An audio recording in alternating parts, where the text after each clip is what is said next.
My brother Jake was born with a halo so bright it blinded everyone except me. By age 30, I'd lost 3 girlfriends to his charm, and now he's eyeing the one woman I can't lose. My name is Alex Harper, and I've spent my life in Jake's shadow. He's the golden child, perfect smile, effortless charisma, and a knack for getting whatever he wants.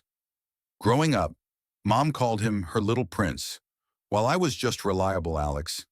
Reliable, yeah, until Jake's charm turned my relationships to ash. First, there was Sarah, my high school sweetheart. I caught them kissing behind the bleachers the night before prom. Then came Mia, who swore she loved me, until Jake borrowed her for a weekend trip that ended with her confessing she'd slept with him. Last year, it was Emily, my fiancée. She didn't just cheat, she left me a note saying Jake made her feel alive. Each betrayal carved a deeper scar. But I kept believing in love, in trust, in second chances. Foolish. Right. Now I'm standing in a crowded bar, watching Jake work his magic on Lila, the woman I've been dating for 6 months. Lila's different, fierce, kind, and sharp enough to see through most people's nonsense. Or so I thought. Jake's leaning in, his hand brushing her arm, and she's laughing, her eyes sparkling in a way that twists my gut. I grip my beer so hard the bottle might shatter. This can't happen again. Not her, not Lila. Let's rewind. Growing up in our small Ohio town, Jake and I were close, despite the favoritism. He'd steal my toys, but then he'd share his candy. He'd charm the teachers when we got in trouble, and I'd take the fall because, well, that's what brothers do. But as we got older, his charm became a weapon. By college, he'd mastered the art of seduction not just of women, but of everyone. Professors gave him A's for half-assed essays. Bosses promoted him over guys with twice his experience. And women, they fell like dominoes. I didn't hate him then. I envied him. I wanted to be him. Sarah was my first lesson. We were 17, and I thought she was my forever. Jake was a senior, the star quarterback, and I should have seen it coming. The night I found them behind the bleachers, Jake just shrugged. She came on to me. Man, what was I supposed to do? Sarah cried. Said it was a mistake, but the damage was done. I forgave her, but every time I looked at her, I saw Jake's smirk. We broke up a month later. Mia was different, or so I thought. We met in college, bonded over late-night study sessions and bad coffee. She was ambitious, wanted to be a lawyer, and I loved her drive. Jake was home for the summer, crashing at my apartment. One night, he suggested a road trip to the lake, just the 3 of us. He said, I should have said no. 2 days later, Mia confessed they'd slept together in the tent while I was fishing. It just happened. She sobbed. Jake didn't even apologize. You gotta loosen up. Alex, she's not the one. Emily was the worst. We were engaged, planning a life together. She was a nurse, compassionate to a fault, and I thought she was immune to Jake's games. Then I came home early one day and found them on my couch. Emily left me that night, her note saying Jake showed her a passion I never could. I didn't speak to Jake for a year after that. He didn't care. He just moved on to the next city, the next job, the next woman. Now, here I am, 30 years old, watching history repeat itself. Lila's laugh cuts through the bar's noise like a knife. I met her at a bookstore, of all places. She was reading a battered copy of 1984 Ice, and we argued about dystopias for an hour. She's not just beautiful, she's real, flawed, and fiercely independent. She's been through her own betrayals, which is why I thought she'd see through Jake. But there he is, whispering something that makes her blush. My chest tightens.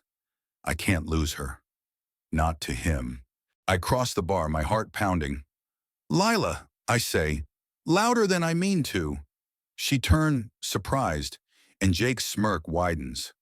Alex, hey, she says, her voice warm but tinged with something guilt. Fear I can't tell.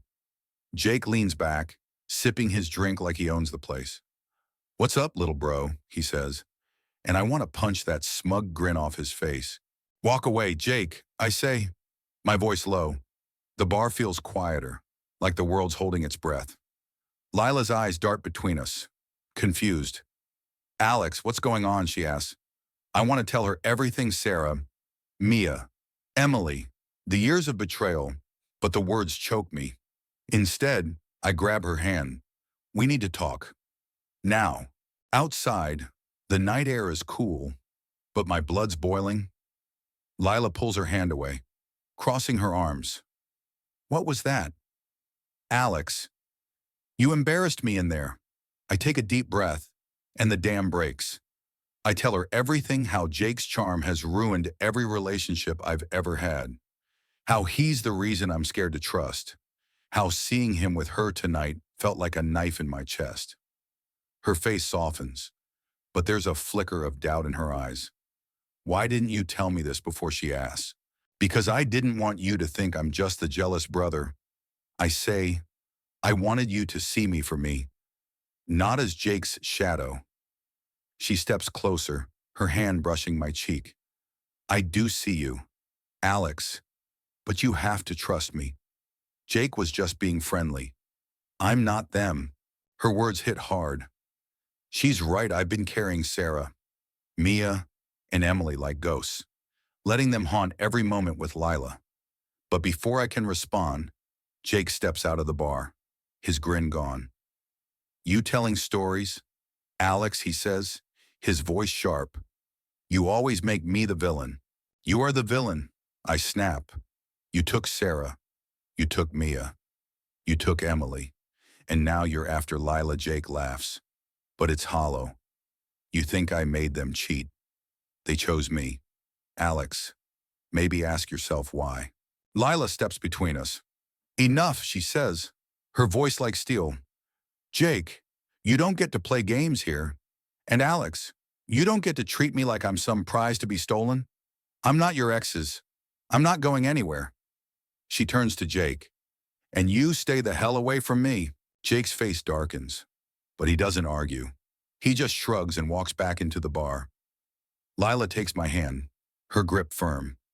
You need to let this go. Alex, she says, not for him, for you. The next few weeks are a blur. Lila and I talk a lot. She forces me to face the truth. Jake's actions hurt, but I've been letting them define me. I've been so focused on his betrayals that I've forgotten how to trust, how to love without fear. It's not easy. Some nights, I wake up in a cold sweat, imagining Lila leaving like the others. But she stays. She calls me out when I'm distant, laughs when I'm stubborn, and holds me when the past feels too heavy. One day, I get a call from Mom. Jake's in trouble, lost his job, got kicked out of his apartment. Part of me wants to let him drown. But Lila, damn her, pushes me to reach out. He's your brother, she says. You don't have to forgive him, but you don't have to hate him either. I find Jake at a dive bar, looking like a shadow of his golden self. His charm's gone, replaced by something raw, almost broken. I messed up. Alex, he says, staring at his drink. Not just with you, with everyone. For the first time, he sounds sincere. He tells me about his own failures, jobs he lost, friends he pushed away, women who saw through his act. I envied you. He admits, you always had something real. I just had this. He gestures to himself, like he's nothing. I don't forgive him, not fully, but I listen. And when he asks for help, I don't say no. I get him a place to crash, connect him with a friend who's hiring. It's not about fixing him, it's about breaking the cycle. For me, for Lila, for the brother I used to love. Months later, Lila and I are stronger than ever. Jake's trying, slowly, to rebuild his life. He's not the golden child anymore, just a guy figuring it out. And me, I'm learning to step out of his shadow, to trust without fear, to love without ghosts. What do you think? Can you forgive someone who's betrayed you time and again? Is family worth saving? Or is cutting ties sometimes the only justice? Share your thoughts.